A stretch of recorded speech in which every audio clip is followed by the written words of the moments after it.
അപ്പോൾ നമ്മൾ ഇന്ന് വന്നിരിക്കുന്ന സുഹൃത്തുക്കളെ, നിസാം ബഷീറിൻ്റെ ഏറ്റവും പുതിയ സിനിമയായിട്ടുള്ള ഐ നോബഡി, രാജുവേട്ടൻ്റെ ഏറ്റവും പുതിയ സിനിമയായിട്ടുള്ള ഐ നോബഡി, പാർവതി ചേച്ചിയുടെ തിരുവോത്തിൻ്റെ ഏറ്റവും പുതിയ സിനിമയായിട്ടുള്ള ഐ നോബഡി. നമ്മൾ ആക്ച്വലി ഇതിൻ്റെ ട്രെയിലർ റിയാക്ഷൻ ചെയ്തിട്ടുണ്ടല്ലേ? അപ്പോൾ ട്രെയിലർ കണ്ടപ്പോൾ നമ്മൾ പറഞ്ഞു ഇതിൽ പടത്തിൽ രാജുവേട്ടൻ ഗംഭീരമായിരിക്കും എന്ന് ട്രെയിലർ കണ്ടപ്പം പറഞ്ഞു.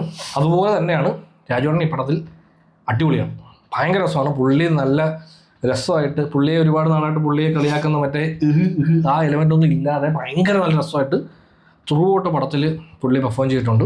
അല്ല, രാജുവേട്ടൻ മാത്രമല്ല എല്ലാവരും നല്ല ഗംഭീരമായിട്ട്. അതെ, പക്ഷെ നമ്മൾ ട്രെയിലർ കണ്ട സമയത്ത് നമ്മൾ ഏറ്റവും കൂടുതൽ ശ്രദ്ധിച്ചത്, കാരണം രാജുവേട്ടൻ്റെ പടങ്ങളെല്ലാം എന്ത് വരുമ്പോഴും ഈ ഒരു ഇതുണ്ട്. അപ്പോൾ അതിനെപ്പറ്റി നമ്മൾ ട്രെയിലർ തന്നെ പറഞ്ഞാണ് അത് നല്ല രസമായിരിക്കുന്നു, പുള്ളി നല്ല അടിപൊളിയായിട്ട് ചെയ്തിട്ടുണ്ട്. പിന്നെ സിനിമ എങ്ങനെയുണ്ട് എന്ന് ചോദിച്ചു കഴിഞ്ഞാൽ, എനിക്ക് ബേസിക്കലി സിനിമ കണ്ടുകൊണ്ടിരുന്നപ്പോൾ ഞാൻ ഭയങ്കരമായിട്ട് പടത്തിൽ ഇന്നായി, പടം ഭയങ്കരമായിട്ട് എൻഗേജിങ് ആയിരുന്നു എനിക്ക്. അതുകൊണ്ട് എനിക്ക് ഓവറോൾ പടം ഭയങ്കരമായിട്ട് വർക്കായി. പക്ഷേ സ്റ്റിൽ സിനിമയിൽ പ്രശ്നങ്ങളുണ്ടോ ചോദിച്ചാൽ പ്രശ്നങ്ങളുണ്ട്. കാര്യം സിനിമയുടെ ഈ ലെങ്ത് ഒരു വലിയ ഇഷ്യൂ ആകുമെന്ന് എനിക്ക് തോന്നുന്നുണ്ട്. കാര്യം 2.25 മണിക്കൂർ ദൈർഘ്യം എന്ന് പറയുന്നത്, സിനിമയിൽ ഇങ്ങനെ ഒരുപാട് സംഭവങ്ങൾ നടക്കണം. ഇപ്പോൾ ആക്ഷൻ ആയാലും കുറേ ഫൈറ്റ് സീൻ ഉണ്ടല്ലോ, ഇഷ്ടം പോലെ ഫൈറ്റ് സീൻ ഉണ്ട്. എസ്പെഷ്യലി സെക്കൻഡ് ഹാഫിലൊക്കെ നിറച്ച് ഫൈറ്റ് സീനാണ്. പക്ഷേ സ്റ്റിൽ സിനിമയിൽ ഇങ്ങനെ കുറച്ച് നേരം കഴിയുമ്പോഴത്തേക്ക് ഇത് കുറച്ചധികം റിപ്പീറ്റ് ആയിട്ടും, അല്ലെങ്കിൽ ഈ ഫൈറ്റ് തീരുന്നില്ലല്ലോ. അതായത് എനിക്ക് തോന്നിയത് ഈ കാണിച്ച സംഭവം തന്നെ വീണ്ടും മറ്റൊരു പെർസ്പെക്റ്റീവിൽ കാണിച്ച് അത് വീണ്ടും ഒരുപാട് സീക്വൻസ്, അതെ, ഒരുപാട് നേരം ഇതിങ്ങനെ മുമ്പോട്ട് സഞ്ചരിക്കുക. എനിക്ക് പേഴ്സണലി ഫസ്റ്റ് ഹാഫിൽ ഇന്റർവെല്ലിന് മുമ്പ് കുറച്ച് നേരത്തേക്ക് ഇവരുടെ ഈ മെയിൻ ഈ ക്യാരക്ടറിന് പറ്റുന്ന ഒരു സിറ്റുവേഷൻ, ആ സിറ്റുവേഷനിൽ ആ ക്യാരക്ടർ അനുഭവിക്കുന്ന ആ ക്യാരക്ടറിനെ ആൾക്കാർ എങ്ങനെ കാണുന്നു, അയാളോട് ആൾക്കാർ എങ്ങനെ ബിഹേവ് ചെയ്യുന്നു എന്നുള്ള ആ ഒരു ഐഡിയ പറയാൻ വേണ്ടി തന്നെ കുറേ അധികം സമയം എടുക്കും. കുറേ അധികം സമയം എടുക്കുന്ന വെച്ചാൽ നമുക്ക് ഓൾറെഡി 1-2 സീനിൽ നിന്ന് മനസ്സിലായി. പക്ഷേ അതിന് ശേഷം ഇത് കുറേ നേരത്തേക്ക് ഇത് കൊണ്ടുപോയിക്കൊണ്ടേയിരിക്കും. അപ്പം അത് കുറച്ച് കഴിഞ്ഞപ്പോൾ എനിക്ക് അത് കുറച്ച് റിപ്പീറ്റഡ് ആയിട്ട് ഫീൽ ചെയ്തു. അതുകൊണ്ട് തന്നെ ഇൻട്രോയിൽ എത്തുന്നതിന് മുമ്പ് എനിക്കൊരല്പം പടം ഒന്ന് സ്ലോ ആയതുപോലെ ഫീൽ ചെയ്തു. പക്ഷേ ഇൻട്രോയിൽ എത്തി കഴിഞ്ഞപ്പോഴത്തേക്കും ഓക്കെ. സെക്കൻഡ് ഹാഫ് തുടങ്ങി, എനിക്ക് തുടക്കം മുതലേ സെക്കൻഡ് ഹാഫ് ഭയങ്കരമായിട്ട് എനിക്ക് ഇൻട്രസ്റ്റിംഗ് ആയിരുന്നു. ബട്ട് ഈ പടം പോയി അവസാനിക്കുമ്പോൾ നമുക്ക് എൻ്റെ ക്യൂരിയോസിറ്റി ഇത് എങ്ങനെ ഇവർ നിർത്തുമെന്നുള്ള, നമുക്ക് ഒരുപാട് പ്രെഡിക്റ്റബിലിറ്റി ഉണ്ട്. ഏതാ, നമുക്ക് പ്രെഡിക്റ്റബിൾ ഫാക്ടേഴ്സ് ഒരുപാടുണ്ട്, ഇത് എങ്ങനെയായിരിക്കും നിർത്താൻ പോകുന്നതെന്ന്. പക്ഷേ ആ പ്രെഡിക്റ്റബിൾ എലമെന്റുകൾ തന്നെയാണ് വരുന്നതെങ്കിലും ഇവർ അതിലേക്ക് എത്തിക്കാൻ കുറച്ചധികം സമയം എടുക്കുന്നുണ്ട്. അതായത് ഒരുപാട് നാൾ റിപ്പീറ്റ് വന്ന കുറേ സാധനമുണ്ട്, ക്ലൈമാക്സ് ഒരു മങ്കാത്ത ലെവൽ പരിപാടിയൊക്കെ, അതൊന്നും ഇവർ ഇതിനകത്ത് ചെയ്തിട്ടില്ല. അത് പേഴ്സണലി എനിക്ക് ഇഷ്ടപ്പെട്ടു. കാര്യം അങ്ങനെ ഒന്നും, അതായത് ഇത് ഈ പടം ഒരു ഭയങ്കര സിനിമാറ്റിക് ലിബർട്ടി എടുത്തിട്ടുണ്ടോ ചോദിച്ചാൽ സിനിമാറ്റിക് ലിബർട്ടി എടുത്തിട്ടുണ്ട്. പക്ഷേ എന്നാൽ ഇവർ കുറച്ചുകൂടെ ഗ്രൗണ്ടായിട്ട് നിന്നുകൊണ്ട് കാര്യങ്ങളെ ഹാൻഡിൽ ചെയ്യാൻ ശ്രമിച്ചിട്ടുണ്ട്. ആക്ച്വലി സിനിമാറ്റിക് ലിബർട്ടി എനിക്ക് തോന്നുന്നു ഫൈറ്റ് സീക്വൻസിൽ എടുത്തിട്ടുണ്ട്. പിന്നെ കുറച്ച് കൺവീനിയന്റ് ആയിട്ടുള്ള കുറച്ച് റൈറ്റിംഗ് പടത്തിൽ ഒരുപാടുണ്ട്. കുറച്ച് സീനുകളിലൊക്കെ നമുക്കത് കാണാം. കുറച്ച് കൺവീനിയൻസിന്റെ ഈ ഒരേ സമയത്ത് ഇത്ര ആൾക്കാർ ഒരു സ്ഥലത്ത് എത്തുക, അല്ലെങ്കിൽ അങ്ങനെ സംഭവങ്ങൾ നടക്കാനുള്ള ഒരു നമ്മൾ പറഞ്ഞ കോയിൻസിഡൻസ് എന്ന് നമ്മൾ പറയുന്ന പോലെ, ഇത് കോയിൻസിഡൻസിനേക്കാൾ കുറച്ചുകൂടെ നമ്മുടെ കഥ നടക്കണമെങ്കിൽ ഇങ്ങനെ സംഭവിക്കണം എന്നുള്ളതുകൊണ്ട് കൺവീനിയൻസ് നമുക്ക് പലയിടത്തും ഫീൽ ചെയ്യുമെങ്കിലും എനിക്ക് പേഴ്സണലി അത് എൻ്റെ ആസ്വാദനത്തെ ബാധിച്ചിട്ടില്ല. അതുകൊണ്ട് ഓക്കെയാണ്. പക്ഷെ അതൊക്കെ നമുക്കൊരു നെഗറ്റീവായിട്ട് പറയണമെങ്കിൽ പറയാവുന്നതാണ്. എനിക്കിതിൻ്റെ ക്ലൈമാക്സ്, അതായത് പടത്തിൻ്റെ പ്രോപ്പർ എൻഡിങ് എന്ന് പറയുന്നത് നമ്മൾ ഈ യൂഷ്വൽ പടങ്ങൾ കാണുന്ന ഒരു പോയിന്റിൽ വന്ന് നിൽക്കുക എന്നതിനപ്പുറത്തേക്ക് കുറച്ചധികം ടൈം എടുത്ത് ഒരല്പം സ്ട്രെച്ച്ഡ് ആയിട്ടാണ് ആ ക്ലൈമാക്സ് നിൽക്കുന്നത്. ശരിക്കും ആ ഒരു ഇമോഷൻ ഉണ്ടല്ലോ, ഒരു ആദ്യം മൂലം ക്യാരി ചെയ്യുന്ന ഇമോഷൻ ഉണ്ട് ഈ റിലേഷൻഷിപ്പിന്റെ എല്ലാം, അതിനൊരു പ്രോപ്പർ ക്ലോഷർ കൊടുക്കാൻ വേണ്ടി ആയിരിക്കും. കാര്യം ഈ സിനിമയിൽ ഇപ്പൊ ഇങ്ങനെ ഇത് നമ്മുടെ ട്രെയിലർ കാണുമ്പോൾ ഇതൊരു ഹൈസ്റ്റ് മൂവി. ഈ സിനിമയുടെ ഏറ്റവും ഇൻട്രസ്റ്റിംഗ് പടം ഈ പടം ഒരു ഹൈസ്റ്റ് മൂവി അല്ല. ഈ പടം ഹൈസ്റ്റിന് ശേഷമുള്ള സംഭവങ്ങളെ പറ്റിയാണ് സാധനം. നമുക്കൊരു ഹൈസ്റ്റ് പ്രോപ്പറായിട്ട് സിനിമയിൽ ഒരു ചെറിയ സീനെ വരുന്നുള്ളൂ. അപ്പൊ ആ ഹൈസ്റ്റിനകത്ത് ഒരു ഭയങ്കര ഗംഭീര ഹൈറ്റ് സീക്വൻസ് പോലെ അല്ല അത് എടുത്തിരിക്കുന്നത്. പക്ഷേ ആക്ച്വലി ഹൈസ്റ്റിനേക്കാൾ എനിക്ക് വർക്ക് ആവുന്നത് ഈ ഒരു, അതായത് ഇത് കഴിഞ്ഞിട്ടുള്ള ഇവന്റ്സ് ആണ്. നമ്മുടെ ഈ റിസർവോയർ ഡോഗ്സ് ഒക്കെ പോലെ, റിസർവോയർ ഡോഗ്സ് എന്ന് പറഞ്ഞ ടറന്റിനോയുടെ സിനിമ ഉണ്ട്, അതിൽ ഹൈസ്റ്റിന് ശേഷമുള്ള സംഭവം നമ്മളെ കാണിക്കുന്നത്. ഹൈസ്റ്റ് നമ്മളെ കാണിക്കത്തില്ല, ഹൈസ്റ്റിന് മുമ്പും ഹൈസ്റ്റിന് ശേഷവും. അതാണ് ഇവിടെ ഈ സിനിമയിൽ ഈ ഹൈസ്റ്റിന് ശേഷമുള്ള ഇവന്റാണ് നമ്മുടെ പടം. ഈ ഹൈസ്റ്റ് എന്ന് പറയുന്നത് നമുക്കൊരു ചെറിയ സീക്വൻസ് പോലെ, അല്ലേ, ഇടയ്ക്കൊരു ഫ്ലാഷ് ബാക്ക് പറയുന്ന പോയിന്റിൽ മാത്രം വരുന്നൊരു ചെറിയ സംഭവമാണ്. അതിനുശേഷം എന്ത് സംഭവിക്കുന്നു, അതിനകത്തൊരു സാധാരണക്കാരൻ, ഒരു നോബഡി എത്തിപ്പെട്ടാൽ എന്ത് സംഭവിക്കും എന്നൊക്കെ ഉള്ള ഒരു കൈൻഡ് ഓഫ് ഒരു പരിപാടിയാണ്. അത് എനിക്കിങ്ങനെ എൻഗേജിങ് ആയിരുന്നുകൊണ്ടും ഇത് എങ്ങോട്ടാണ് സഞ്ചരിക്കുന്നത് അറിയാം. എസ്പെഷ്യലി ഫസ്റ്റ് ഹാഫിലാണ് നമുക്കിതിൻ്റെ ട്രാക്ക് എങ്ങോട്ടാണ് പോണേന്നൊരു ഡൗട്ട് ഉണ്ട്. അതായത് ഇത് നമ്മൾ വിചാരിക്കുന്ന ലൈനിലേക്കാണോ സഞ്ചരിക്കുന്നത്, അതോ വേറെ റൂട്ട് സഞ്ചരിക്കുമെന്ന് അറിയാനുള്ള ക്യൂരിയോസിറ്റി ഉള്ളതുകൊണ്ട് തന്നെ അത് ടിപ്പിക്കൽ ക്ലൈമാക്സ് ആക്കൂ. അതെ, അങ്ങനത്തെ ലൈനിൽ നമ്മൾ ചിന്തിക്കുന്നതുകൊണ്ട് തന്നെ നമ്മൾ ഞാനിങ്ങനെ വെയിറ്റ് ചെയ്ത് ഇത് എങ്ങോട്ടാണ് സഞ്ചരിക്കുന്നത് അറിയാൻ വേണ്ടി. ഇപ്പോൾ ഫസ്റ്റ് ഹാഫിലും ഈ പറഞ്ഞ പോലെ തുടക്കത്തിൽ ഭയങ്കര രസമാണ്. പടം ഓപ്പണിംഗ് സീക്വൻസും അതിനുശേഷം അങ്ങോട്ട് പോകുന്നതെല്ലാം ഈ എഡിറ്റിങ്ങും പരിപാടിയും എല്ലാം ഭയങ്കര രസകരമായിട്ട് നമ്മളെ എൻഗേജ് ചെയ്തിട്ടും വൺസ് ഈ പരിപാടി ഇവർ എസ്റ്റാബ്ലിഷ് ചെയ്ത് കഴിഞ്ഞാൽ പിന്നെ കുറച്ച് സമയം എടുക്കും. ഇത് എസ്റ്റാബ്ലിഷ് ചെയ്ത് തന്നെ കുറച്ച് ഞാൻ നേരത്തെ പറഞ്ഞ പോലെ 2-3 തവണ വീണ്ടും ആ സീക്വൻസ് റിപ്പീറ്റ് ചെയ്യുകയും ദെൻ ഇൻ്റർവെല്ലിൽ പോയിന്റ് എത്തി സെക്കൻഡ് ഹാഫ് ഓപ്പൺ ചെയ്ത് പിന്നെ പോകുന്നത് വേറെ റൂട്ടിലാണ്.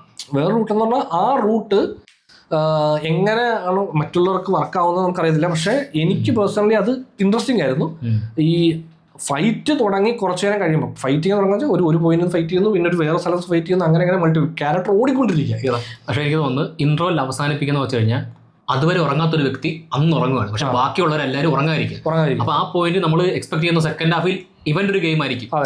അവന്റെ ഗെയിം തന്നെയാണ് സെക്കൻഡ് ഹാഫ്, പക്ഷെ അതിനകത്ത് ഇവര് ആൾക്കാർ എനിക്ക് തോന്നുന്നു എക്സ്പെക്ട് ചെയ്യുന്നത് മറ്റേ ഭയങ്കര മാസ്റ്റർ കളി വിചാരിക്കുന്നു. ഇപ്പൊ നമ്മള് ഭാസ്കറിലെ കണ്ടില്ലേ, അങ്ങനെ മൊത്തം എന്റെ കളികളാണ് എന്ന് പറയുന്ന ലൈൻ ഓഫ് പരിപാടിയിലേക്കല്ല ഇത് പോണത്. ഇത് വേറൊരു റൂട്ടിലാണ് സഞ്ചരിക്കുന്നത്. അതായത് ഈ ക്യാരക്ടർ അപ്പോഴൊരു നോബഡിയാണ്, പുള്ളി ഒരു സാധാരണക്കാരനാണ്. അപ്പൊ സാധാരണക്കാരന്റെ ലൈനിൽ നിന്നുകൊണ്ട് പുള്ളി എന്തൊക്കെ ചെയ്യാൻ പറ്റും. പക്ഷെ പുള്ളി ഒരു ഈ സിനിമയിൽ സാധാരണക്കാരനായിട്ടാണ് അവതരിപ്പിക്കുന്നെങ്കിലും ആക്ഷൻ സീക്വൻസ് എത്തുമ്പം സാധാരണക്കാരിൽ നിന്നും കുറച്ചുകൂടെ ഒരു സിനിമാറ്റിക് അപ്രോച്ചാണ് അവിടെ നടക്കുന്നത്. അത് ആക്ഷനെ ഇൻട്രസ്റ്റിംഗ് ആക്കാൻ വേണ്ടി ചെയ്തതായിരിക്കാം. പക്ഷേ രസമാണ്, ഭയങ്കര രസമാണ്. അതെ, അതിൽ നല്ല ഫൈറ്റ് സീക്വൻസ് ഒക്കെ ഉണ്ട്. ഇപ്പൊ ഈ പറഞ്ഞാൽ എസ്പെഷ്യലി ലിഫ്റ്റിൽ വെച്ചൊരു ചെറിയ ഫൈറ്റ് സീക്വൻസ് എന്റെ ഏറ്റവും ഫേവറേറ്റ്. അത് ഈ പടത്തിൽ ഭയങ്കര ഹൈ തന്നത് ലിഫ്റ്റിലെ 3 പേര് എന്നുള്ള സാധനം. അതെ, ലിഫ്റ്റിൽ വെച്ചൊരു അതെ, അത് നല്ല രസമായിരുന്നു. അതിന്റെ കൊറിയോഗ്രാഫി ആണെങ്കിലും അത് ചെയ്തേക്കുന്ന മറ്റേ 2 നോർത്ത് ഇന്ത്യൻസ് ആണ്, 2 പേര്. അവര് ഭയങ്കര രസമായിട്ട് ചെയ്തിട്ടുണ്ട്. അപ്പൊ അത് ചെയ്തിരിക്കുന്നത് വെച്ച് കഴിഞ്ഞാൽ മറ്റേ നമ്മുടെ സിനിമയിൽ കാണുന്ന ഭയങ്കര സിനിമാറ്റിക് സ്റ്റൈലല്ല, കുറച്ചുകൂടെ ട്രെയിൻഡ് 2 പേരും ട്രെയിൻ അല്ലാത്ത വ്യക്തികളെ ഇടിക്കുന്നത്. എങ്ങനെ ട്രെയിൻഡ് എന്ന് ഉദ്ദേശിച്ചാൽ അവർ മറ്റേ മാർഷൽ ആർട്സ് പഠിച്ച സെക്യൂരിറ്റി അല്ലെങ്കിൽ അപ്പൊ അവരുടെ ഫൈറ്റ് സീൻ അതിനകത്ത് നടന്നത് അതൊരു സർവൈവൽ പോലെയാണ്. അതിങ്ങനെ എന്താ പറയാ, നമ്മളൊരു usual hero villain line fight അല്ല, ഒരു സർവൈവൽ രണ്ടുപേർക്ക് സർവൈവ് ചെയ്യണം. അത് തന്നെ. അപ്പൊ അങ്ങനത്തെ ഒരു ലൈൻ പരിപാടിയാണ്, അത് രസമുണ്ട്. പിന്നെ അതുപോലെ തന്നെ ഫൈറ്റ്സ്, എനിക്ക് ഈ മോബിനെ പുള്ളി അറ്റാക്ക് ചെയ്യുന്ന, അതായത് മോബ് അറ്റാക്ക് ചെയ്യുന്ന ഒരു സീക്വൻസ് ഉണ്ട്. അത് ഒന്നല്ല, കുറച്ച് അധികം ഉണ്ട്. അപ്പൊ അതിൽ ഈ ഫസ്റ്റ് ഹാഫിൽ തന്നെ ഇന്റർവെല്ലിന് മുമ്പ് ഒരു സീക്വൻസ് ഉണ്ട്, ഓട്ടോ ഇടിച്ചതിന് ശേഷം നടക്കുന്ന ഒരു സീക്വൻസ്. അതും നല്ല രസമാണ്. അപ്പൊ അവിടെയും ഈ സിനിമാറ്റിക് ലിബർട്ടി ഉണ്ട് ഈ ആക്ഷൻ സീക്വൻസുകളിൽ. ബട്ട് അത് ഈ സിനിമയുടെ ടോണിന് അത് ഓക്കെയാണ്. ഈ സിനിമ ഇങ്ങനെ ഭയങ്കര റിയലിസ്റ്റിക് ആയിട്ടുള്ള അവതരിപ്പിക്കുന്നത് ഗ്രൗണ്ടഡ് ആക്കി നിർത്തിക്കൊണ്ട് ഈ സിനിമാറ്റിക് ലിബർട്ടിയും സിനിമാറ്റിക് സ്റ്റൈലും എല്ലാം ഉപയോഗിച്ചുകൊണ്ടാണ് അവർ ആ സിനിമയെ ഹാൻഡിൽ ചെയ്തത്. അപ്പോൾ അതുകൊണ്ട് ഈ സിനിമയുടെ ടോണിൽ ഇത് ഓക്കെയാണ്. പിന്നെ നമുക്ക് രാജുവേട്ടൻ ഫൈറ്റ് ചെയ്യുന്ന ആ ഒരു സംഭവം എനിക്ക് പേഴ്സണലി പുള്ളിയുടെ ആക്ഷൻ സീക്വൻസുകൾ കാണാൻ ഇഷ്ടമാണ്. അപ്പോൾ അതുകൊണ്ട് തന്നെ അതും രസമായിരുന്നു. ഈ സെക്കൻഡ് ഹാഫിലായിരിക്കും എനിക്ക് തോന്നുന്നു ഒരുപാട് പേർക്ക് കുറച്ച് ഇഷ്യൂസ് ഉണ്ടാകാൻ പോകണം. അതിന് റീസൺ ഇതായിരിക്കും. അപ്പോൾ എൻ്റെ കൂടെ വന്ന ഫ്രണ്ടിന് ഭയങ്കര ഇഷ്യൂ എന്തായിരുന്നു വെച്ച് കഴിഞ്ഞാൽ ഈ ആക്ഷൻ കുറച്ചധികം നേരം പോവാം. അതായത് ആക്ഷൻ തീരുന്നില്ല. അപ്പോൾ ആക്ഷൻ കുറച്ചു നേരം കഴിഞ്ഞിട്ട് ബോറടിച്ചു. അതായത് ആക്ഷൻ സീക്വൻസ് തന്നെ നടന്നുകൊണ്ടിരിക്കല്ലേ. അപ്പോൾ പറഞ്ഞത് ആക്ഷൻ സീക്വൻസ് കഴിഞ്ഞിട്ട് എന്ത് സംഭവിക്കാൻ അറിയാനുള്ളൊരു ഇതാണ്. അപ്പോൾ അത് തുടങ്ങി കഴിഞ്ഞപ്പോൾ ഓക്കെ, ഇത് ഫൈറ്റിങ്ങിനെ കുറച്ചധികം നേരം സ്ട്രെച്ച് ചെയ്തൊരു ഫീല് ഉണ്ടെന്നാണ് അവൻ പറഞ്ഞത്. അതായത് അവൻ്റെ ഏറ്റവും വലിയ ഇത്. പക്ഷെ അവന് ഫസ്റ്റ് ഹാഫ് ഭയങ്കരമായിട്ട് വർക്കായി. അപ്പോൾ എനിക്ക് ബേസിക്കലി ഓവറോൾ പടം ഞാനിങ്ങനെ first half second half action stretch ചെയ്തൊരു വിഷയം എനിക്ക് തോന്നിയില്ല. പക്ഷേ അത് കഴിഞ്ഞിട്ടുള്ള പറഞ്ഞില്ല, അത് കഴിഞ്ഞിട്ടുള്ള സംഭവം നമുക്ക് അങ്ങനെ അത് സ്ട്രെച്ച് ആയതിന് അപ്പുറത്തേക്ക് എനിക്ക് സ്ട്രെച്ച് ആയത് ഈ എൻഡിങ് ആണ്. അത് എൻഡിങ് ഇങ്ങനെ ഒരു പ്രോപ്പർ നമ്മളൊരു ഹൈ മൊമെന്റിൽ കൊണ്ട് നിർത്തും എന്നുള്ള ലൈനിന് അപ്പുറത്തേക്ക് ഈ കഥയിൽ കൊണ്ടുവരുന്ന ഇമോഷണൽ എലമെന്റുകളെയും കഥയിൽ പറഞ്ഞുകൊണ്ടിരിക്കുന്ന കാര്യങ്ങൾ എല്ലാത്തിനെയും ക്ലോഷർ കൊടുക്കുന്ന രീതിയിൽ ഒരു അവിടെയും പ്രോപ്പർ ക്ലോഷർ ആണോ എന്ന് ചോദിച്ചാൽ അങ്ങനെ പറയാനും പറ്റത്തില്ല. ആ എൻഡിങ്ങിൽ ഈ 2 ക്യാരക്ടർ, അതായത് പാർവതിയുടെ ക്യാരക്ടറും രാജുവിൻ്റെ ക്യാരക്ടറിനെയും തമ്മിൽ ഇവരുടെ ഒരു റിലേഷൻഷിപ്പ് ഒരു സിറ്റുവേഷൻ ഉണ്ട് അവർക്ക്. അപ്പോൾ ആ സിറ്റുവേഷനെ പ്രോപ്പറായിട്ട് ക്ലോഷർ കൊടുത്തോന്ന് ചോദിച്ചാൽ എനിക്ക് അറിയത്തില്ല. എനിക്കത് കുറച്ച് ഡൗട്ടഡ് ആയിരുന്നു. ഞാൻ ഈ പടം നിൽക്കുമ്പോൾ ഇത് എന്താ, ഇത് നമുക്ക് കുറച്ച് നമ്മുടെ കയ്യിൽ വിട്ടു തന്നിരിക്കാം, നിങ്ങൾക്ക് തീരുമാനിക്കാം ഇവരെങ്ങനെ അവരുടെ 2 പേരുടെയും ക്യാരക്ടറിന്റെ ഇപ്പോഴത്തെ മെന്റൽ സ്റ്റേറ്റ് എന്താണ് എന്ന്. അവനെ പല രീതിയിലും എടുക്കാം. മണി മാറ്റേഴ്സ് അതറിയില്ല, അത് കാണുന്നവർക്ക് എങ്ങനെയുള്ളതിന് എടുക്കാം. അത് ആ സിനിമയിൽ അതുപോലെ തന്നെ കുറച്ച് ഈ കുട്ടികളും പേരൻസും അവരുടെ അതിനെപ്പറ്റി ഒരു സീനുണ്ട്. അത് കുട്ടികളെ പറഞ്ഞാൽ പിള്ളേർ 2 പേര് അഭിനയിച്ച് 2 ഉണ്ടായിരുന്നു. നല്ല രസമാണ്. അതിൽ ഏറ്റവും ഇളയ കൊച്ച് തിയേറ്ററിൽ കുറച്ചധികം സ്ഥലത്ത് ചിരിപ്പിച്ചിട്ടുണ്ട് അല്ലേ, കുറച്ചധികം സ്ഥലത്ത്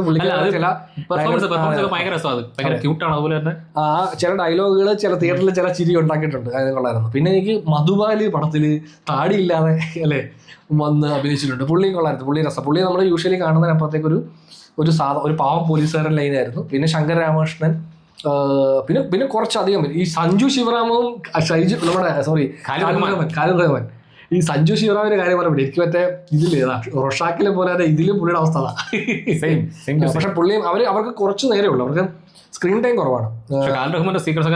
അതെ, ഖാലിദ് റഹ്മാന്, സുദീപ് കോപ്പ, സഞ്ജു ശിവറാം, ഇവര് മൂന്ന് പേരുടെ ഒരു സീക്വൻസ് ഉണ്ട്. പിന്നെ സിനിമയുടെ ഭയങ്കര വലിയ പോസിറ്റീവ് ആയിട്ട് എനിക്ക് തോന്നുന്നത് ജെയ്ക്സ് ബിജോയുടെ മ്യൂസിക് ഭയങ്കര രസമായിരുന്നു. ത്രൂ ഔട്ട് പടത്തിൽ നല്ല രസമായിട്ട് പോയി. പാട്ടുകളൊക്കെ നമുക്ക് അങ്ങനെ ഭയങ്കര മെമ്മറബിൾ ആയിട്ടുള്ള സോങ്സ് ഒന്നും ഇല്ല. ഒരു സോങ് ഉണ്ട്, അത് പ്രൊമോ സോങ് ആയിട്ട് ഇറക്കിയത്, പടത്തിനോട് ചേർന്ന് പോകുന്ന സോങ്. അതെ, പടത്തിന്റെ മൂഡിന് ഭയങ്കര സ്യൂട്ടബിൾ ആകുന്ന രീതിയിലാണ് ഇതിന്റെ സോങ്സും എല്ലാം ചെയ്തിരിക്കുന്നത്. ബാക്ക്ഗ്രൗണ്ട് സ്കോർ ഭയങ്കര രസമായിരുന്നു. എസ്പെഷ്യലി ഇതിങ്ങനെ ഒരു പർട്ടിക്കുലർ ഒരു ബാക്ക്ഗ്രൗണ്ട് സ്കോർ ഈ റിപ്പീറ്റ് ചെയ്യുന്ന ലൈൻ ഓഫ് പരിപാടി അല്ല ഇത്. ത്രൂ ഔട്ട് ഇവര് ഇങ്ങനെ അതെ സിറ്റുവേഷൻ അനുസരിച്ച് അങ്ങനത്തെ ഒരു സംഭവം നമുക്ക് പെട്ടെന്ന് ഫീൽ ചെയ്തില്ല. കാരണം കുറച്ചുകൂടെ അതെ പടത്തിന്റെ സിറ്റുവേഷൻ അനുസരിച്ച രീതിയിലാണ് മ്യൂസിക് ചെയ്തിരിക്കുന്നത്. സിനിമോട്ടോഗ്രാഫിയും ഭയങ്കര രസമുണ്ട്. ത്രൂ ഔട്ട് പടത്തിൽ നല്ല രസമായിട്ടാണ് പടം ഷൂട്ട് ചെയ്തിരിക്കുന്നത്. ഒരു ഷോട്ടിൽ ഈ പറഞ്ഞ പോലെ ഭയങ്കര ഒരു ലോ ക്വാളിറ്റി ഫീൽ ചെയ്യുന്ന ഒരു ഡ്രോൺ ഷോട്ടാണ്. പുള്ളി ആ ഒരു കോളേജിലേക്ക് കയറി വരുന്ന സമയത്ത് പെട്ടെന്ന് ആ ഷോട്ടിന്റെ ക്വാളിറ്റി ഭയങ്കരമായിട്ട് ഡ്രോപ്പ്. അത് രണ്ടും വരുന്നുണ്ട് ഈ സെയിം. അതെ അത് മാത്രമേ ഉള്ളൂ. ബാക്കി സമയമായിട്ട് പെട്ടെന്ന് വഴി കണ്ട ഡ്രോണാണ് വിളിച്ചെടുത്തത്. കാരണം നമുക്കിപ്പോൾ ഡ്രോണൊക്കെ അത്യാവശ്യം നല്ല ക്വാളിറ്റിയിലുള്ള ഡ്രോണൊക്കെ അവൈലബിൾ ആയിരിക്കും. പക്ഷെ ആ ഒരു ഷോട്ട് ഒരു കല്ലുകടിയായിരുന്നു എനിക്ക്. അതായത് നമ്മൾ വിഷ്വലി നല്ല രസമായിട്ട് അത്ര നേരം ഇരുന്നിട്ടേ പെട്ടെന്നൊരു ഡ്രോപ്പ് ആകുമ്പം ഭയങ്കര ക്വാളിറ്റി ലോസാണ്. അതുകൊണ്ടാണ് നമുക്കത് പെട്ടെന്ന് ഐഡന്റിഫൈ ചെയ്യുന്നത്. ഇല്ലെന്നുണ്ടെങ്കിൽ നമ്മൾ ചിലപ്പോൾ ഒരു പക്ഷേ വലിയ കാര്യമായിട്ട് എടുക്കത്തില്ലായിരിക്കും. പടത്തിൽ അവന് ഹക്കീം ഷാ ഉണ്ട്. ഹക്കീം ഷായുടെ ക്യാരക്ടർ നല്ലൊരു ക്യാരക്ടറാണ് പുള്ളിയുടെ. അതെ, ഹക്കീം ഷായെ നമുക്ക് ഫസ്റ്റ് സീൻ മുതലേ പുള്ളിയുടെ ക്യാരക്ടറെ നമുക്ക് മനസ്സിലാവും. പുള്ളി അത് നല്ല രീതിയിൽ ഹാൻഡിൽ ചെയ്തിട്ടുണ്ട്. പിന്നെ ഈ സിനിമയിൽ ഇപ്പം അവർ ഹക്കീം ഷായും നിഷാന്ത് സാഗർ ഇവരൊക്കെയാണ് ഒരു ആന്റഗോണിസ്റ്റ് ലൈനിൽ നിൽക്കുന്നതെങ്കിലും ഒരു പ്രോപ്പർ ആന്റഗോണിസ്റ്റ് പ്രൊട്ടഗോണിസ്റ്റ് വൈബിലല്ല ഈ പരിപാടി പോണത്. അവർക്ക് അവരുടെ ആവശ്യം എല്ലാവരുടെ ക്യാരക്ടറിനും ഈ ഗ്രേ ഷെയ്ഡഡ് ലൈനിലാണ് അവർ അവതരിപ്പിച്ചിരിക്കുന്നത്. എല്ലാവർക്കും സിറ്റുവേഷനെ എങ്ങനെ യൂസ് ചെയ്ത് അവർക്ക് ബെനിഫിറ്റ് ഉണ്ടാക്കി എടുക്കാമെന്ന് ആലോചിക്കുന്നവരാണ്. അപ്പോൾ അതിൻ്റെ ആ രീതിയിലാണ് അവരെല്ലാം ബിഹേവ് ചെയ്യുന്നത്. കുറച്ചധികം ഈ പറഞ്ഞ പോലെ അവരെ വില്ലന്മാരാക്കാനുള്ള ശ്രമങ്ങൾ നടക്കുന്നുണ്ട്. ഇപ്പോൾ ടുവേർഡ്സ് എൻഡിങ്ങിലേക്ക് എത്തുമ്പോഴത്തേക്ക് നിഷാന്ത് സാഗറും ഹക്കീം ഷായും എല്ലാവർക്കും അവർ വില്ലനായി അങ്ങ് മാറുന്ന ലൈൻ പരിപാടി. അവിടെ ഫൈറ്റ് നടക്കുമ്പോൾ ഹക്കീം ഷായെ കാണിക്കുന്ന പുള്ളി ഒരു വില്ലനല്ല, പുള്ളി ആക്ച്വലി പുള്ളിയായിട്ട് ഫൈറ്റ് ഇല്ല, പുള്ളി ഇങ്ങനെ ഭയപ്പെടുത്തുന്നേ ഉള്ളൂ ഈ സംഭവം കാണിച്ച്. നല്ല രസമായിട്ട് തോന്നിയിട്ടുണ്ട്. നല്ല രസമായിട്ടാണ് പുള്ളി ചെയ്തിരിക്കുന്നത്. സിനിമയുടെ ഈ മേജർ നെഗറ്റീവായിട്ട് ഇപ്പം അങ്ങനെ പറയാനുള്ള നെഗറ്റീവ് എന്നതിനപ്പുറത്തേക്ക് എനിക്ക് തോന്നുന്നു പൊതുവെ ആൾക്കാർക്ക് വർക്കാവാനുള്ള ഇത് ഈ പടത്തിൽ ഇപ്പോൾ ഒരു ഭയങ്കര ഹൈ മൊമെന്റ് നമ്മൾ വെയിറ്റ് ചെയ്യുമല്ലോ. ഇപ്പോൾ ഒന്നുകിൽ ഇപ്പോൾ യൂഷ്വലി നമ്മൾ കാണുന്ന സമയത്ത് ഇന്റർവെല്ലിൽ ഒരു ഹൈ കാണും, അല്ലെ ക്ലൈമാക്സിൽ ഒരു ഹൈ ഉണ്ടാവണം എന്നുള്ള ആ ഒരു അതപ്പോൾ അങ്ങനത്തെ ഹൈകളില്ല. അതെ, അങ്ങനത്തെ പരിപാടികളൊന്നും അധികം ഇല്ല സിനിമയിൽ. സിനിമ ഒരു ഡ്രാമയാണ്, ആക്ച്വലി ആക്ഷൻ ഡ്രാമ എന്ന് വേണമെങ്കിൽ പറയാം. അതായത് സിനിമയിൽ ഇടിപ്പടമായിട്ടും കണക്കാക്കാൻ പറ്റത്തില്ല. ഈ പടത്തിലെ ഫൈറ്റ് എല്ലാം ഒരു സർവൈവലിന്റെ ഭാഗമായിട്ട് നടക്കുന്നത്. 6 ഫൈറ്റ് ഉണ്ടല്ലേ? 6 ഫൈറ്റാണ്. കുറച്ച് സെക്കൻഡ് ഹാഫിൽ തന്നെ തൊട്ട ഫൈറ്റാണ്. ഇവിടെ രാജോട്ടൻ എങ്ങോട്ട് പോയാലും ആൾക്കാർ ഓടിക്കൂടുക, എല്ലാത്തിനും എടുത്തിട്ട് ഇടിക്കുക. പക്ഷെ ആ ഐഡിയ ഉണ്ടല്ലോ, അതായത് മറ്റേ ഈ സോംബി അറ്റാക്ക് വരുന്ന മോബ് അറ്റാക്ക് ചെയ്യണം. അപ്പൊ അവിടെ ആൾക്കാരെ എല്ലാവരെയും കൂടെ ഇടിച്ച് ഒരു വിധത്തിൽ അവിടുന്ന് രക്ഷപ്പെടുക എന്ന് പറയുന്നത് അത് ഭയങ്കര ഐഡിയ. എനിക്ക് പേഴ്സണലി അത് ഭയങ്കര സാറ്റിസ്ഫാക്ഷൻ തരുന്ന മൊമെന്റ്. അതായത് നമ്മളെപ്പോഴും ഇൻസ്റ്റാഗ്രാം റീൽ എടുത്ത് നമ്മളിങ്ങനെ സ്ക്രോൾ ചെയ്ത് പോയി കഴിഞ്ഞാൽ 4 റീൽ 5ാമത്തെ റീൽ ഒരു മോബ് അറ്റാക്ക് ചെയ്യുന്നതിനെ പറ്റിയോ ഒരു മോബിന്റെ സിറ്റുവേഷനിൽ ഒരു വീഡിയോ എനിക്ക് അടുത്ത കുറച്ച് നാളായിട്ട് വരുന്നുണ്ട്. അപ്പം നമുക്ക് ഈ സിറ്റുവേഷൻ പലതും കാണുമ്പോൾ അവിടെ വെച്ചിട്ട് ചുടിച്ച് ഉമ്മാരെയൊക്കെ ഇടിക്കണമെന്ന് നമുക്ക് തോന്നുമെങ്കിലും ചില നിസ്സഹായനായിരിക്കും ഇത്ര ആൾക്കാരുടെ മുമ്പിൽ ഒന്നും ചെയ്യാൻ പറ്റാതെ അവർ ചിലപ്പോൾ അടിക്കുമ്പോൾ അടി കൊണ്ടുകൊണ്ട് നിൽക്കുന്ന ആൾക്കാരായിരിക്കും. സിനിമയിലൊക്കെ എളുപ്പമാണ്. രണ്ട് നമ്മളിപ്പോൾ പറഞ്ഞാൽ ആള് കൂടിക്കഴിഞ്ഞാൽ അടിക്കാൻ കൈവക്കാൻ തീർന്ന് എതിരെ നിൽക്കുന്ന കൊണ്ടുവരാൻ തീരാ പ്രശ്നം എന്ന് പറഞ്ഞല്ലേ. അങ്ങനെ ഒരു സിനിമയാണ്. നമ്മൾ ഈ സിനിമയുടെ ഒരു ഡീറ്റെയിൽ ഡിസ്കഷൻ ചെയ്യാം, വിശാലേട്ടനൊക്കെ വന്നിട്ട് ഡീറ്റെയിൽ ആയിട്ട് ചെയ്യാം. ഇപ്പം നമ്മൾ ജസ്റ്റ് ഇങ്ങനെ ഒരു ഒപ്പീനിയൻ പറഞ്ഞ് നിർത്തുകയാണ്. കാര്യം ഒരുപാട് പറയാനുണ്ട്. അതായത് ഈ സിനിമയുടെ ഈ ഒരു മെയിൻ പ്ലോട്ടിനപ്പുറത്തേക്ക് സിനിമയിൽ പറയുന്ന വേറെ കുറെ എലിമെന്റുകളുണ്ട്. മാത്രമല്ല ടെക്നിക്കൽ സൈഡിനെ പറ്റി ഒരുപാട് പടത്തിന്റെ എഡിറ്റിംഗിൽ ഒരുപാട് ഇൻട്രസ്റ്റിംഗ് ആയിട്ടുള്ള പരിപാടികൾ ചെയ്തിട്ടുണ്ട്. എസ്പെഷ്യലി ഈ എന്താ പറയാ നമ്മുടെ ഇന്റർ കട്ടിങ് സീക്വൻസുകൾ എഡിറ്റ് ചെയ്തിരിക്കുന്നത് ഒരു ട്രാൻസിഷൻസും പരിപാടിയെല്ലാം ഉപയോഗിച്ചുകൊണ്ട് അതോടൊപ്പം തന്നെ ഈ ട്രാൻസിഷൻ എങ്ങനെ യൂസ് ചെയ്യുന്നത് വെച്ച് കഴിഞ്ഞാൽ ഈ പോസ്റ്റിൽ ചെയ്യുന്നതിനപ്പുറത്തേക്ക് ഈ ഷൂട്ടിങ്ങിൽ തന്നെ ആക്ഷൻ യൂസ് ചെയ്താണ് ഇവർ പല ഇന്റർകട്ടിംഗ് ഒക്കെ യൂസ് ചെയ്തിരിക്കുന്നത്. അത് ഭയങ്കര രസമുണ്ട്. അതൊക്കെ കുറച്ച് ക്രിയേറ്റീവായിട്ട് കുറച്ചധികം പരിപാടികൾ അതിനകത്ത് എഡിറ്റിങ്ങിൽ ചെയ്തിട്ടുണ്ട്. എഡിറ്റിംഗ് എന്ന് വെച്ചാൽ അത് എഡിറ്റിംഗ് ടേബിളിൽ ഉണ്ടാകുന്നതിനപ്പുറത്തേക്ക് ഷൂട്ടിംഗ് ചെയ്യുന്ന ടൈമിൽ തന്നെ നമ്മൾ കുറച്ച് ഡിസിഷൻ എടുക്കില്ല. അപ്പോൾ ഈ സീനിൽ നിന്ന് ആ സീനിലേക്ക് പോകാൻ ഒരാൾ ഇവിടുന്ന് ഒരു വസ്തു ഇങ്ങനെ നീക്കി വെക്കുന്നു, ആ മൂവ്മെന്റിലായിരിക്കും അടുത്ത കട്ട് വരുന്നുള്ള കൈൻഡ് ഓഫ് പരിപാടികൾ. അങ്ങനെ കുറച്ച് അത് തുടക്കത്തിൽ ഭയങ്കര എഫക്റ്റീവായിട്ട് കുറേ സ്ഥലത്തുണ്ടായിരുന്നു ഇനിഷ്യൽ സീക്വൻസുകളിൽ. അതുകൊണ്ട് തന്നെ വണ്ടി പോകുന്ന പോയിന്റിൽ അതെ ട്രാൻസിഷൻ വെച്ച് ഫ്ലാഷ് ബാക്ക് അതായത് കാറിനുള്ളിൽ ഒരു 360 ഡിഗ്രി റൊട്ടേറ്റ് ചെയ്യുന്ന ഒരു സീക്വൻസ്. അപ്പോൾ അതിനകത്ത് ഈ കാറിൽ ഇങ്ങനെ പാസ് ചെയ്ത് നമ്മളൊരു ഇൻവിസിബിൾ കട്ട് യൂസ് ചെയ്തുകൊണ്ട് ഇവർ ആ കാറിനകത്ത് ഇതിനു മുമ്പ് നടന്ന ഒരു ഇൻസിഡൻറ്റിനെയും ഇങ്ങനെ ഇൻ്റർകട്ട് ചെയ്യുന്നതല്ല, അങ്ങനത്തെ കുറച്ച് ടെക്നിക്കലി കുറച്ച് പരിപാടികളെല്ലാം പടത്ത് ചെയ്തിട്ടുണ്ട്. നമ്മൾ ഇതിനെപ്പറ്റിയൊക്കെ വളരെ ഡീറ്റെയിൽഡ് ആയിട്ടും കുറച്ചുകൂടെ സ്പോയിലേഴ്സോടെ ഒരു ഡിസ്കഷൻ നമുക്ക് പിന്നീട് ഒരു ദിവസം ചെയ്യാം. നമ്മുടെ വിശാലേട്ടൻ നാട്ടിൽ കാലുകുത്തിയതിന് ശേഷം പുള്ളിയും കൂടെ സിനിമ കണ്ടിട്ട് നമ്മൾ വന്ന് ഡീറ്റെയിൽ ആയിട്ടൊരു വീഡിയോ ചെയ്യുന്നതായിരിക്കും. ഇപ്പോൾ ഇത് ജസ്റ്റ് നമ്മുടെ ഒരു ഒപ്പീനിയനാണ്. സിനിമ കാണാൻ ആഗ്രഹമുള്ളവർ ഡെഫിനറ്റ്ലി തിയേറ്ററിൽ പോയി കണ്ടു നോക്കൂ. ഫാമിലിയായിട്ട് പോയി കാണാൻ പടാം. പിന്നെ ഈ പടത്തിൻ്റെ ദൈർഘ്യമുണ്ട്, അത് നിങ്ങളൊന്ന് മനസ്സ് വെച്ചാൽ മതി. ഒരു 2.25 മണിക്കൂർ ഡ്യൂറേഷൻ ഉണ്ട്. അതുകൊണ്ട് തന്നെ ആ ഡ്യൂറേഷൻ അത്രയും സമയം നിങ്ങൾക്ക് കളയാനുണ്ട് എങ്കിൽ ഡെഫിനറ്റ്ലി നിങ്ങൾ വിഷയമില്ല. അതെ, സിനിമയിൽ നിങ്ങൾക്ക് ഇന്നായി കഴിഞ്ഞാൽ നിങ്ങൾ ഫസ്റ്റ് ഹാഫ് എനിക്ക് തോന്നുന്നു എല്ലാവർക്കും ഭയങ്കരമായിട്ട് വർക്കാവും. ഈ സെക്കൻഡ് ഹാഫിലായിരിക്കും ഒരുപാട് പേർക്ക് ഈ കുറച്ച് അങ്ങോട്ടും ഇങ്ങോട്ടും ഒരു അഭിപ്രായ വ്യത്യാസം ഒരുപാട് ഉണ്ടാവാൻ പോകുന്നതെന്ന് തോന്നുന്നു. കാര്യം സെക്കൻഡ് ഹാഫിൽ അങ്ങനെ എനിക്ക് ബേസിക്കലി സെക്കൻഡ് ഹാഫിൽ അത്ര പ്രശ്നമൊന്നുമല്ല. ഞാനത് നമ്മൾ പറയില്ല, നമ്മളൊരു സിനിമയ്ക്കകത്ത് ഭയങ്കരമായിട്ട് ഇൻവെസ്റ്റ് ആയി കഴിഞ്ഞാൽ പിന്നെ നമുക്കിതിൻ്റെ പല പ്രശ്നങ്ങളും കുറച്ച് നെഗ്ലിജിബിൾ ആയിരിക്കും എന്ന് പറയുന്ന പോലെ. അപ്പോൾ അതുകൊണ്ട് തന്നെ ഞാൻ സിനിമ ഒന്നുകൂടെ കാണും. എന്തിനാന്ന് വെച്ചാൽ കുറച്ചുകൂടെ ഡീറ്റെയിൽ ആയിട്ടൊരു ഡിസ്കഷനാണ്. ഈ സിനിമയിൽ ഉള്ളിലുള്ള കുറച്ചധികം നല്ല കുറേ ടോപ്പിക്കുകളെ പറ്റി സംസാരിക്കുന്നുണ്ട്. അതിനെപ്പറ്റിയും ഈ സിനിമ അഡ്രസ്സ് ചെയ്ത് പോകുന്നുണ്ട്. അപ്പോൾ അതൊക്കെ കുറച്ച് ഡീറ്റെയിൽ ആയിട്ട് നമുക്ക് പറയാൻ വേണ്ടി ഒരു ഡിസ്കഷൻ വീഡിയോ നമുക്ക് അടുത്ത് തന്നെ ചെയ്യാം. അടുത്തെന്ന് പറഞ്ഞാൽ കുറച്ച് ദിവസം കഴിഞ്ഞിട്ട്. അപ്പോൾ പടത്തിൻ്റെ ഒരു ഇപ്പോൾ ജസ്റ്റ് ഒരു ഒപ്പീനിയനായിട്ട് മാത്രം കാണുക. ഫസ്റ്റ് സ്പോയിലർ നിർത്തി. അതെ, സ്പോയിലർ പടം പരിപാടി നിർത്തിയാൽ നമുക്ക് അത് ഭയങ്കര പ്രശ്നമാണ്. എസ്പെഷ്യലി പ്രൊഡക്ഷൻ ടീമൊക്കെ നമ്മളെ നോട്ടീസ് ചെയ്യുന്നു. അതുകൊണ്ട് സിനിമയുടെ കഥ പറയുന്നു പടാ അത് ചോദിച്ചു അല്ലേ. അതുകൊണ്ട് നമ്മൾ കുറച്ച് ദിവസം കഴിഞ്ഞിട്ട് പയ്യെ ചെയ്യാം. അതുപോലെ പടം കണ്ടോ നിങ്ങളുടെ അഭിപ്രായങ്ങൾ കമൻറ്റിൽ രേഖപ്പെടുത്തൂ. പിന്നെ ലൈക്ക് ചെയ്യൂ, ഷെയർ ചെയ്യൂ, കമൻറ്റ് ചെയ്യൂ, അതെ ഹൈപ്പ് ചെയ്യൂ, സബ്സ്ക്രൈബ് ചെയ്യണം എല്ലാവരും. ഓക്കെ, അപ്പം നമ്മുടെ വിശാലായിട്ട് വന്നതിന് ശേഷം നമ്മൾ വീണ്ടും ബാക്ക് ടു നമ്മുടെ പഴയ ലൊക്കേഷൻ. ഇത് പുറകിൽ നല്ലപോലെ കത്തിക്കിടക്കാണ്. അതെ, നട്ടുച്ചക്കാണ് അതുകൊണ്ടാണ്. സോ അത് ക്ഷമിക്കുക. അതുകൊണ്ട് തന്നെ നമ്മൾ ഈ ആഴ്ച കഴിയുമ്പോൾ അടുത്ത ആഴ്ച മുതൽ പരിപാടി ബാക്ക് ടു പഴയ സെറ്റപ്പിലേക്ക് എത്തും. അപ്പോൾ അത്രയേ ഉള്ളൂ. നോബഡിയെ പറ്റി പറയാം.